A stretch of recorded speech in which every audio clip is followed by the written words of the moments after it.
자, 저들 왔습니다. 슬기로운 중개수법.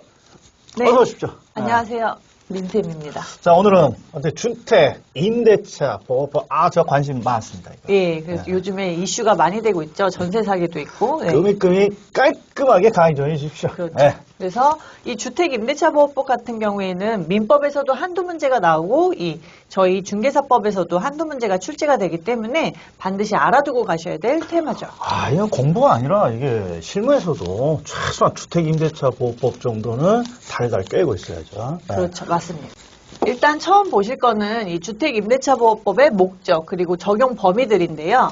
목적은 임대차 보호지만 실질적으로 임차인을 대단히 우대하는 법. 그렇죠. 맞습니까? 네, 맞습니다. 임차인. 예. 예. 그래서 국민 주거 생활의 안정을 위해서 만들긴 했으나 주택 임차인 보호법이라고 하기도 하죠. 임차인. 예. 대부분 임차인에게 우선권을 주는 거니까. 맞습니다. 예. 그래서 두 번째 보시게 되면 이 적용 범위인데요. 예. 우선 인적 범위로 봤을 때는 대한민국 국민이라면 누구나 자연인은 무조건 주택 임대차 보호법에 적용을 받게 됩니다. 저는 자연입니다. 네. 자, 그리고 외국인 및 재외동포, 이렇게 외국인이나 재외동포도 마찬가지로 외국인 등록을 하고 체류지 변경 신고를 했다 그러면 이 주택임대차보호법에 보호를 받게 될 수 있습니다. 외국인, 우리 미스터 스미스 씨도 우리나라에서 그렇죠. 임대차 하게 되면 임대차 보호법을 적용받는다. 네.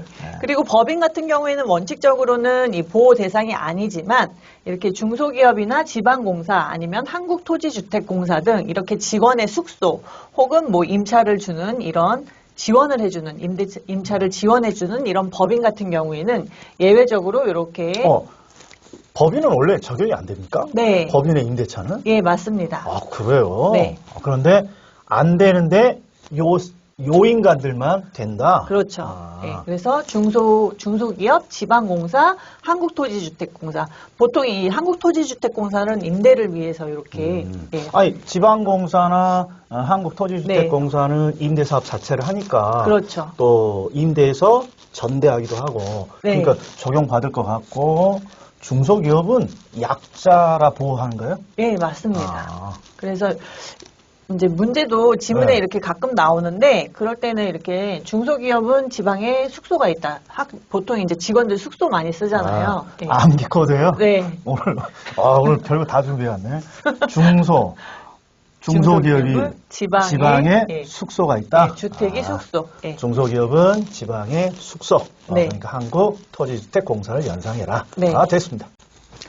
두 번째 보실 거는 이제 물적 범위인데요. 예. 네. 한번 읽어보실까요?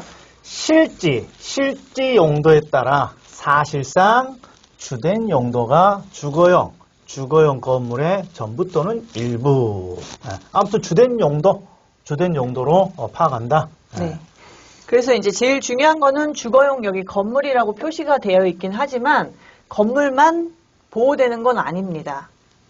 네. 그러면 뭐가 보호돼요? 건물과 함께 이렇게 저희가 땅도 같이 있잖아요. 그렇죠. 임차 물건이니까 네. 건물도 있고 예. 토지도 있을 테니까. 그렇기 때문에 이 건물만 보호되는 건 아니고 이 대지도 포함해서 이렇게 보호가 되는 겁니다. 알겠습니다. 그러면 여기에서 이제 주거용이라고 했는데 예. 주거용인지 아닌지는 어떻게 알아요? 눈으로? 실제 가봐서? 어떻게 알지? 이 주거용인지 아닌지의 판단 시점, 그 기준이 있습니다. 저희가 이제 계약을 체결하잖아요. 그래서 주거용인지 비주거용인지의 판단 시점은 이 계약 체결 당시에 주거용으로 사용을 하는지 실질적으로 아닌지. 주된 용도가 계약 체결 당시에? 네. 그래서 계약 체결 당시에 이렇게 주거용인지 아닌지가 나뉩니다. 그래서 예를 들어 만약에 주거용이 아니었어요. 근데 나중에 이제 계약 체결한 다음에 본인이 개조한 거예요, 주거로. 주거용으로? 네.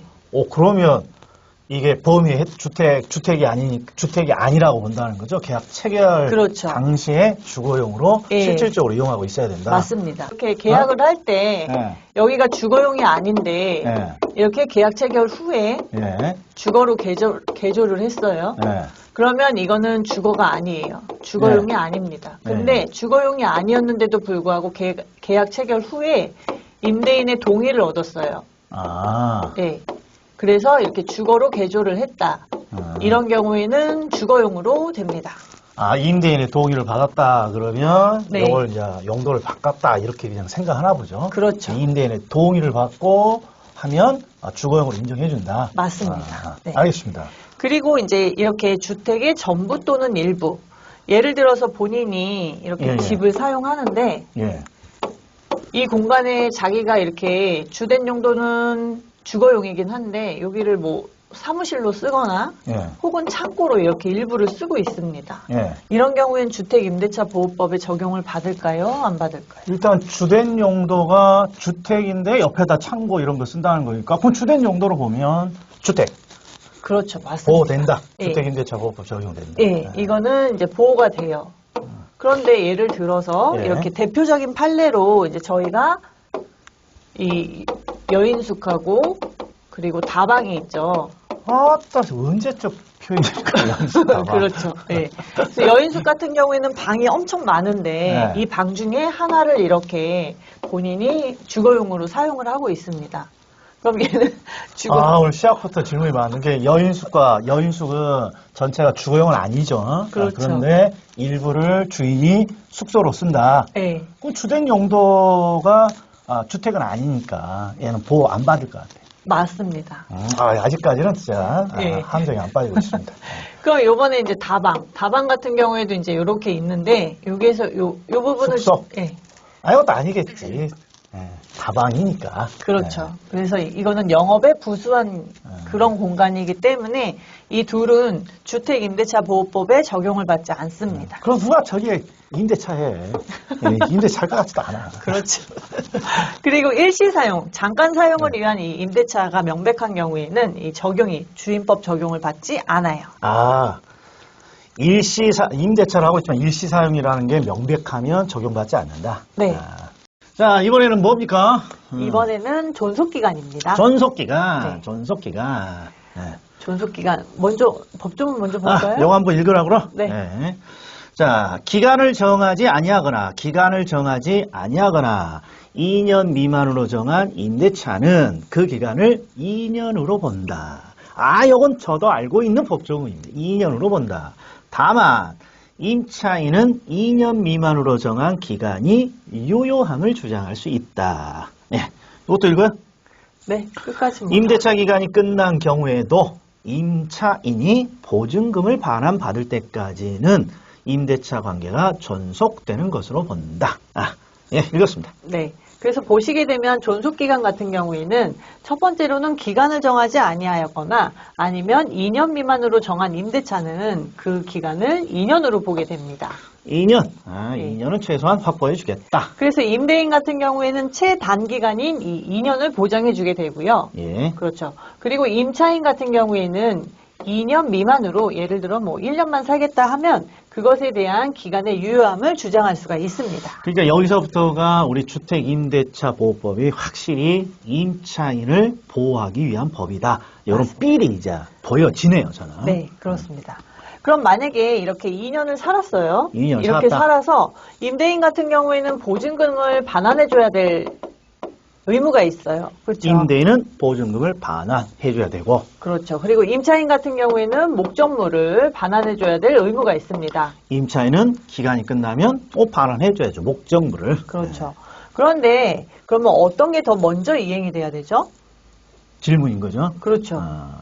지금 임차인을 지금 보호하려는 취지가 크다라는 거니까 보증금을 받는 요게 또 우선이어야 될 것 같다. 그렇죠. 맞았어요? 예. 이거 생각 잘 찍네. 그래서 보시게 되면은 여기 아래 법조문을 보게 되면은 이 임차인이 보증금을 반환받을 때까지는 이렇게 임대차 관계가 존속되는 것으로 본다라고 되어 있습니다. 이게 지금 이렇게 연결되는 거예요. 네. 그러니까 임차인을 좀 보호해주기 위한 법이니까 임차인에게 좀 약간 우선의 뭔가 약자에게, 규정이 그렇죠. 이게 우선적인 규정이라는 거죠. 맞습니다. 보증금을 반환받을 때까지 임대차 관계가 존속하는 것으로 본다. 맞습니다. 자, 한 번만 더 읽고 갈게요. 기간을 정하지 않거나 2년 미만으로 정한 임대차는 2년으로 한다. 2년으로 한다. 다만 임차인은 2년 미만으로 정한 기간이 유효함을 주장할 수 있고 또 임차인은 보증금을 받을 때까지 임대차 관계가 존속하는 것으로 본다. 쏙 들어왔어요. 맞습니다. 자, 보시게 되면 이제 5번 묵시적 갱신입니다. 묵시적 갱신. 임대차 혹시 살아보셨어요? 저한테 질문 주는 겁니까? 네. 제가 총각 때 겁나게 다 우리나라의 모든 임대 주택 종류는 제가 다 살아봤습니다. 임대차의 왕입니다. 임대인으로서가 아니라 임차인으로서. 그러면 임차인으로서 이렇게 기간 만료 시점 되면 뭐가 제일 이렇게 생각이 많이 드나요? 항상 여기가 문제죠. 기간이 딱 만료되면 100% 지금까지 부동산 가격이 쭉 오르고 있으니까 우리 집주인 보증금 또 올려달라고 할 텐데 이게 문제죠. 월세나 보증금 올려달라고 할 텐데 그래서 항상 임대인이 뭐라 하나 이렇게 귀를 쫑긋 하고 있습니다. 그렇죠. 그래서 이런 상황을 위해서 이렇게 만든 조문이 있습니다. 그래서 한번 읽어보실까요? 자, 임대인이 임대차 기간이 끝나기 6개월 전부터 2개월 전까지 기간에 일단 끝나기 2개월 전까지 임차인에게 갱신 거절의 통지를 하지 아니하거나 계약 조건을 변경하지 아니하면 갱신하지 아니한다는 뜻의 통지를 하지 아니한 경우에는 그 기간이 끝난 때에 전과 동일한 조건으로 다시 임대차 한 것으로 본다. 그렇죠. 엄청 길죠.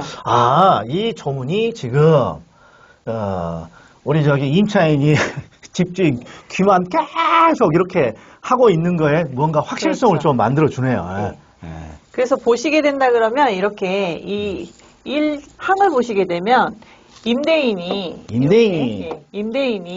끝나기 기간 만료되기 6개월 전부터 이 2개월 사이에 6개월부터 2개월이면 보통 6개월에서 2개월 요때 이렇게 계약 갱신의 거절을 통지를 하거나 갱신 거절은 나가라. 그렇죠. 미스터고한테 나가라 이거고. 그렇죠. 아니면 돈을 올려줘라 이러면서 여기 조건 변경. 이런 것에 대한 통지를 하지 않게 되면 이렇게 묵시적 갱신이 되는 겁니다. 그냥 기간이 끝난 때부터 다시 계약이 유지되는 걸로. 그렇죠. 그래서 이렇게 보시면 전 임대차와 동일한 조건으로 본다라고 되어 있습니다. 이런 법조문이 모르더라도 임차인은 본능상 계약 기간이 끝나기 전이면 집주인을 피해 다닌단 말이에요. 저는. 그렇죠, 맞죠. 그래서 2개월 전까지만 피해 다니시면 돼요. 이게 본능상이야. 본능상 몰라도 이렇게 했어요. 저 대학교 다닐 때부터도 피해 다녔어. 그러셨구나. 그 다음에 이렇게 보시게 되면 임차인 같은 경우에는 여기 보시면 임차인이 임대차 기간 끝나기 2개월 전까지 통지하지 아니한 경우에도 또한 같다. 임차인이 2개월 전까지 통지 아니하면 이것도 전과 동일한 계약이 유지되더라. 네, 맞습니다. 그럼 요건 임차인에게 우선 하는 거니까 임대인의 입장에서도 하나 적어놓은 거다. 이렇게 이해하면 됩니까, 이게? 그렇죠. 네. 그래서 보시게 되면 이렇게 임대인과 임차인이 둘이 말이 없어서 2개월 전까지, 기간 만료 2개월 전까지 말이 없게 되면 이렇게 묵시적 갱신이 되는 거고요. 이 묵시적 갱신이 된 경우에는 전과 동일한 임대차 조건으로 다시 계약한 것으로 보게 됩니다. 임차인의 입장에서는, 이게 또 한시름 낫다. 그렇죠. 네. 그렇기 때문에 이때는 계약갱신이 되게 되면 묵시적 갱신이 되면 존속기간은 다시 또 2년으로 보게 되고요. 존속기간은 2년으로 본다. 네. 그 다음에 혹시라도 혹시라도 그런데도 불구하고 요 사망을 보시게 되면 한번 읽어보실까요? 이기의 차임액에 달하도록 연체, 임대료 연체했네. 네. 그 밖에 임차인으로서 의무를 현저히 위반한 임차인에 대해서는 제1항을 적용하지 않는다. 묵시적 갱신을 인정하지 않겠다는 거예요. 그렇죠. 이건 이해가 돼요. 임대료 안 냈는데 이 묵시적 갱신을 인정할 이유는 없을 것 같고. 맞습니다. 임차인 보호할 필요는 없을 것 같고.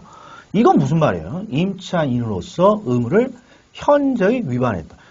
임차인의 의무가 뭐가 있어? 일단은 목적물을 이쁘게 잘 관리를 해서 써야 되는데 파손을 할 수도 있는 거고 임대주택을 현상 유지해줘야 되는데 그렇죠. 그건 제일 맞겠네. 대표적인 사례죠. 네. 그래서 그렇게 되지 않게 되면 임대인은 묵시적 갱신에 대한 거를 거절할 수가 있습니다. 요까지는 법이 보장해 줄 이유는 없네. 그렇죠. 임대료도 안 내고 집 그냥 떼부시고 있는데 이해됐습니다. 네. 근데 만약에 이렇게 해서 서로 예. 말이 없어서 묵시적 갱신이 됐어요. 아, 묵시적 갱신이 됐다. 네. 아. 그러면 아까랑 전 임대차와 동일하니까 2년 동안 이렇게 다시 살 수 있는 그렇죠. 기간이잖아요. 네. 그런데 임차인이 해외로 발령을 받아서 중간에 이제 이사를 가야 돼요. 임차인이 갑자기 묵시적 네. 갱신이 됐는데 네. 해외로 이주해 간다. 네. 그러면 왠지 물어볼 게 집 뺄 수 있냐 없냐? 그렇죠. 맞습니다. 누구 입장에서? 임차인 입장에서. 그 임차인 입장에서는 왠지 이게 임차인을 보호한 거니까 될 수 있다. 그럼 임대인 입장에서는. 안 될 것 같다. 나 그냥 이것만 어. 임차인 우선이니까. 양쪽에 대한 대변을 정말 잘 하시네요. 맞았어요? 네. 그래서 보시게 되면 이렇게 묵시적 갱신이 됐는데도 불구하고 예. 임차인이 이렇게 나가야 되는 경우가 있습니다. 예. 이런 경우에는 언제든지 임차인은 해지를 통지할 수 있어요. 언제든지 네. 해지 해지를 통지할 수 있다고? 네. 임차인 확실히 보호하네. 그리고 이 통지를 임대인이 이 통지를 받은 날로부터 3개월이 지나면 효력이 발생합니다. 네. 이 법조문 있나요? 그래서 보시게 되면 묵시적 갱신의 경우 이렇게 계약의 해지라고 나와 있는데요. 한번 읽어볼게요. 읽어보실까요? 자, 계약이 갱신된 경우, 자, 임차인은 언제든지 임대인에게 계약 해지를 통지할 수 있다. 그리고 해지는 임대인이 통지받은 날로부터 3개월이 지나면 효력이 발생한다. 좋은 법조문이네. 그렇죠. 그래서 임차인을 보호하는 그런. 그럼 제가 임차인은 언제든지 나가고 계약 해지하겠소 이렇게 말할 수 있고 3개월이 지나면 통지받은 날로부터 3개월이 지나면 효력이 발생하니까 임대인은 보증금 줘야 된다. 그렇죠. 이렇게 반환 이해하면 의무가 됩니까? 있습니다. 예. 예, 알겠습니다. 다음에 보실 거는 이제 계약갱신 요구권입니다. 계약갱신 요구. 이거 진짜 요새 아주 핫 이슈 아닙니까? 그렇죠. 계약갱신 요구. 네. 그래서 아까 보셨던 이 묵시적 갱신 같은 경우에는 예. 기간 만료에 서로가 임대인과 임차인 서로가 말이 없어서 그냥 갱신이 되는 경우인데 예. 이 계약갱신 요구권 같은 경우에는 누가 누구한테 할까요? 계약갱신 요구. 대부분 요구하는 사람은 임차인이겠죠? 임차인이 갱신을 요구하더라. 그렇죠. 맞습니다. 그래서 이 법조문을 한번 보시게 되면 한번 읽어주실까요? 오늘 하는 거 많네. 자, 임차인이 6조의 1항 전단. 6조 1항 전단이면 계약기간 만료일 6개월부터 2개월 전. 네. 6개월에서 2개월 전, 그 사이의 기간. 네. 그 기간 이내에 계약 갱신을 요구할 경우에 정당한 사유 없이 거절하지 못한다. 그러니까 임대인이 거절하지 못한다는 거죠. 임차인이 갱신을 요구할 경우에 정당한 사유 없이 거절하지 못한다.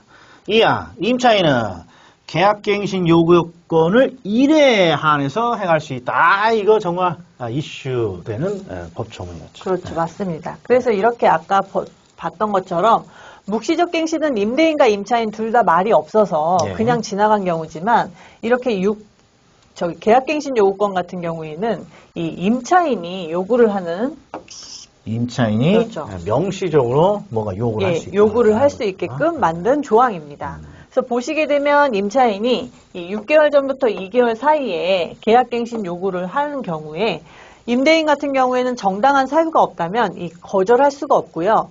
이 계약갱신 요구권은 1회 한해서만 사용이 가능합니다. 1회 네. 딱 한 번. 예.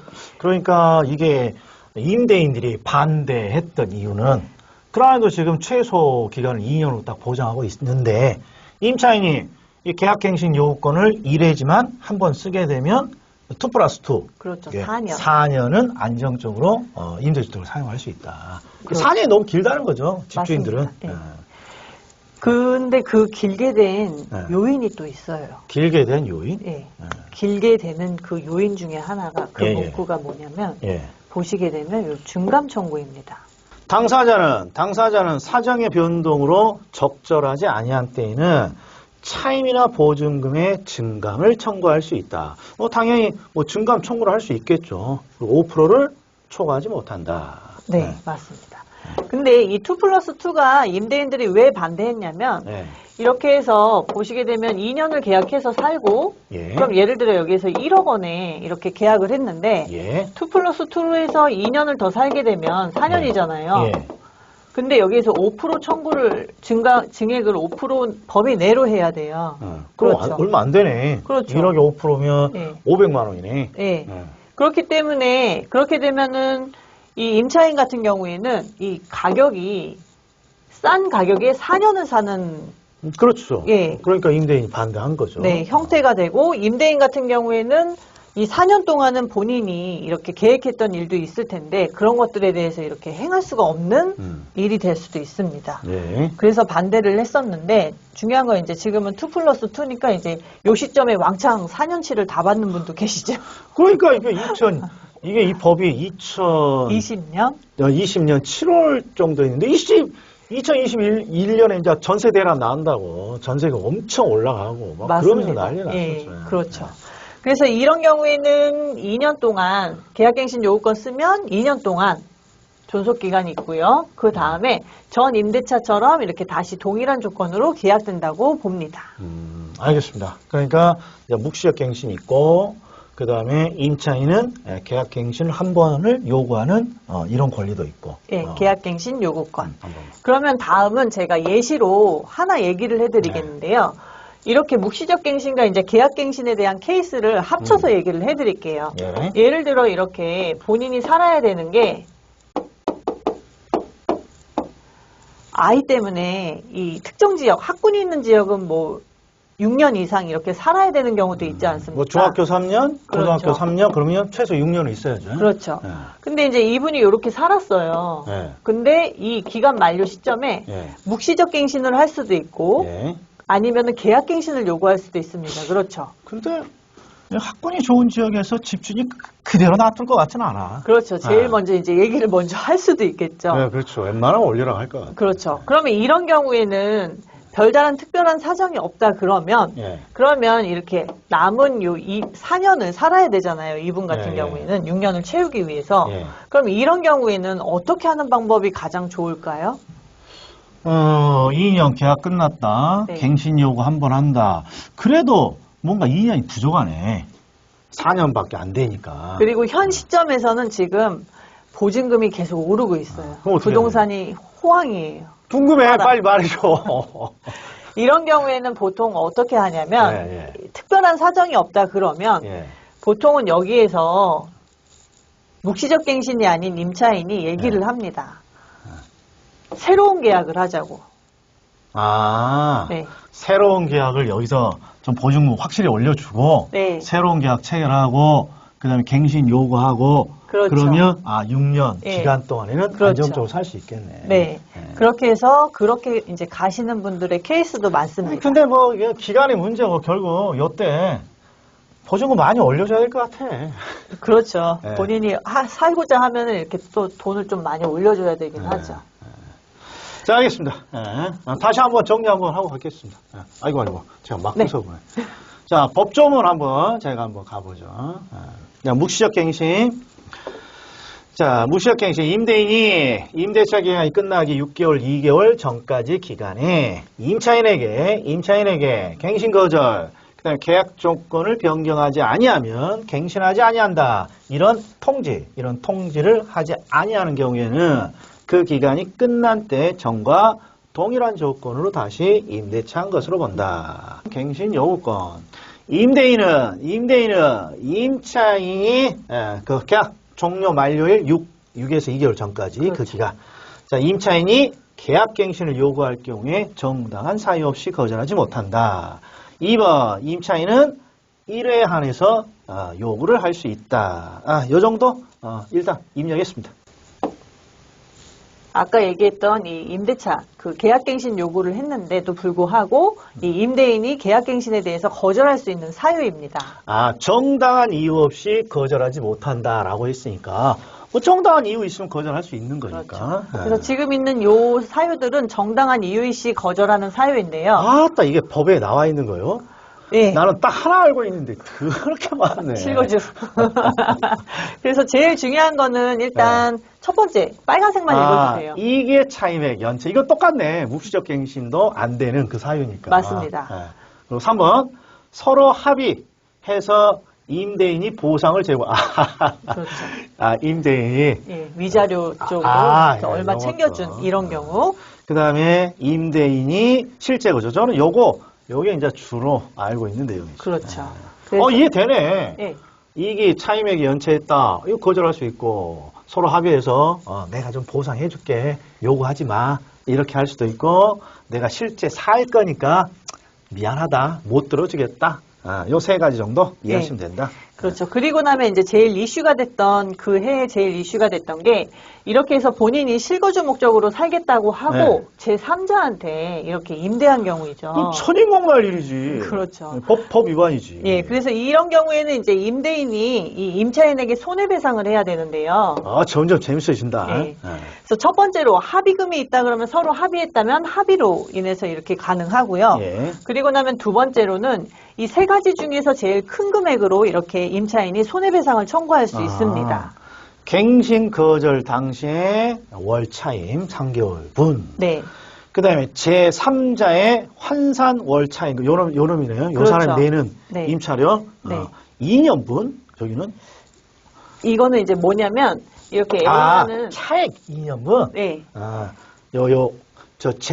아무튼 요구한 월차임. 사람, 예. 임차인하고 지금 요 사람 임차인 차액의 2년분. 그렇죠. 그 다음에 임차인 입은 손해액, 2, 3위 중개보수비. 네.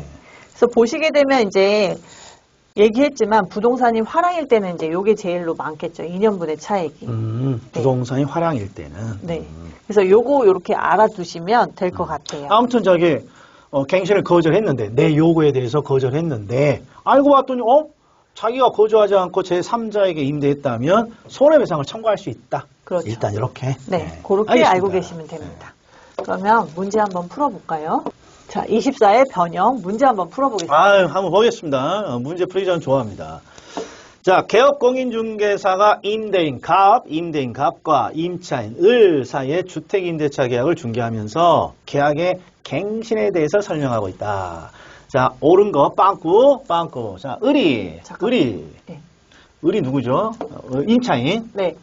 임차인이 임대차 기간 임차인은 2개월, 임대인은 6개월부터 2개월 사이고, 을이 2개월 전까지, 계약 만료 2개월 전까지 갱신 거절의 통지를 하지 않은 경우 그 기간 만료 시에 전 임대차와 동일한 조건으로 묵시적 갱신된다. 여기는 을이 임차인이니까 2개월. 2번 아니면 3번이네. 2번 아니면 3번. 자, 임차인이 이거 3기라 했냐? 2기라 했냐? 2기 아니 3기. 두 개 다 있네. 2기 같아. 2기. 예. 그다음에 임대인이 임대차 기간 종료 6개월 전부터 2개월 전까지의 기간에 갱신 거절의 통지를 하지 않은 경우 그 기간 만료 시에 전 임대차와 동일한 조건으로 묵시적 갱신이 된다. 6.2. 이거 확실하네. 요놈이네. 이게 뭐 2기네. 6.2. 자, 묵시적 갱신이 된 후 임차인에 의한 계약 해지 통지는 갑이 그 통지를 받은 날로부터 3개월. 3개월. 다 맞췄어. 자, 설명해 주십시오. 네. 다 맞췄어. 자, 2번 찍으셨어요. 이게 헷갈리네. 2기인지 3기인지. 맞습니다. 그래서 보시게 되면은, 잘 맞추셨어요. 2번이 정답이에요. 3기라는 거는 이제 상가 임대차 보호법 할 때. 거기가 3기. 왜 3자가 자꾸 떠오르지? 2기인데. 상가로 뭘 하시고 계시나요? 아니야. 그래서 보시게 되면은 임차인은 종료 2개월 전까지 통지를 하지 않은 경우에는 묵시적 갱신이 된다이고요. 예. 임차인이 2기의 차임액에 달하는 연체를 한 경우에는 이 묵시적 갱신이 허용되지 않습니다. 네. 그리고 나면은 이 임대인이 종료 6개월 전부터 2개월 전까지 이렇게 통지를 하지 않은 경우에는 묵시적 갱신이 되고요. 예. 그 다음에 마지막으로 이 임차인이 계약 해지를 통지하는 것은 이 임대인이 그 통지를 받은 날로부터 3개월이 지나면 효력이 발생한다. 요 지금 사례가 네. 묵시적 갱신이 된 다음에 어디 직장 미국으로 그렇죠. 직장 간다고 해지를 해외. 통지할 예. 수 있느냐? 네, 그렇죠. 임차인은 언제든지 통지할 수 있고 그 통지를 받은 날로부터 3개월이 지나면 효력이 발생한다. 맞습니다. 자, 28회 문제입니다. 자, 갑은 자기 소유 X주택을 2년간 을에게 임대했다. 대부분 을이 임차인이나 보네요. 네. 자, 중개사가 이 계약을 중개하면서 설명한 내용으로 옳은 것, 또 옳은 거네. 자, 1. 을은 공증인법에 따른 공증인으로부터 확정일자를 받을 수 있다. 이거 아직 안 했죠? 네. 그럼 넘어가. 임차인이 X주택의 일부를 주거 외 목적으로 사용하면 주택임대차 보호법이 적용되지 않는다. 아니, 주된 용도가 일부니까. 주된 용도만 주택이면 임대차 보호법 적용되는 거죠. 물어보면서 답을 풀면 안 돼? 물어보면서? 컨닝. 알았어요. 3번. 이거 모르겠네. 임대차 계약이 묵시적으로 갱신된 경우 갑은 언제든지 을에게, 아니 갑은 주인이지. 주인은 언제든지 계약 해지를 통지할 수 있는 건 아니고. 4번 주택임대차 분쟁 조정위원회, 이건 모르겠고. 5번 경제사정의 변동으로 약정한 차임이 과도하게 되어 적절하지 않은 경우 임대차 기간 중 을은 그 차임의 20, 내가 아는 거 하나도 없구만. 이거밖에 없네. 자, 이거라도 제대로 해봅시다. 을이 임차인이 X주택의 일부를 주거 외 목적으로 사용했어요. 그래도 그 나머지 부분은 주택이니까 나머지 부분은 주택임대차 보호법이 적용된다. 이건 확실히 아닌 것 같아.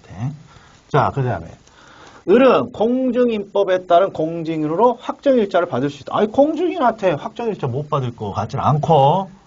자, 그 다음에 요거 틀렸고, 그 다음에 4번 임대차 기간에 관한 분쟁이 발생했을 때 뭔가 분쟁 조정위원회 조정 신청할 수 없으면 뭐하러 만들었어? 그냥 5번 찍을래요. 잘 찍으셨어요. 이거 확실해요? 네, 맞습니다. 맞아요? 네. 역시 짬밥이 강사 짬밥. 보시게 되면은 배우진 않았는데요. 네. 저희가 이제 확정일자에 대한 이야기입니다. 이것은. 조금 이따 해주실 거잖아요. 예, 그래서 요거는 그렇게 있다이기 때문에 틀린 거고요. 예. 없다가 아니고 있다이고요. 아까 얘기했듯이 주거 외의 일부 또는 전부를 주거 목적으로 사용한다 그러면 주택임대차보호법에 적용을 받기 때문에 이 일부를 주거 외의 목적으로 사용을 해도 주택임대차보호법에 적용을 받게 됩니다. 그렇죠. 일부를 다른 걸로 사용하더라도 네. 주된 부분이 주택이니까. 그렇죠. 그리고 묵시적 갱신이 된 경우에는 이 갑하고 을이 바뀌었죠. 네. 임차인이 항상 을. 네.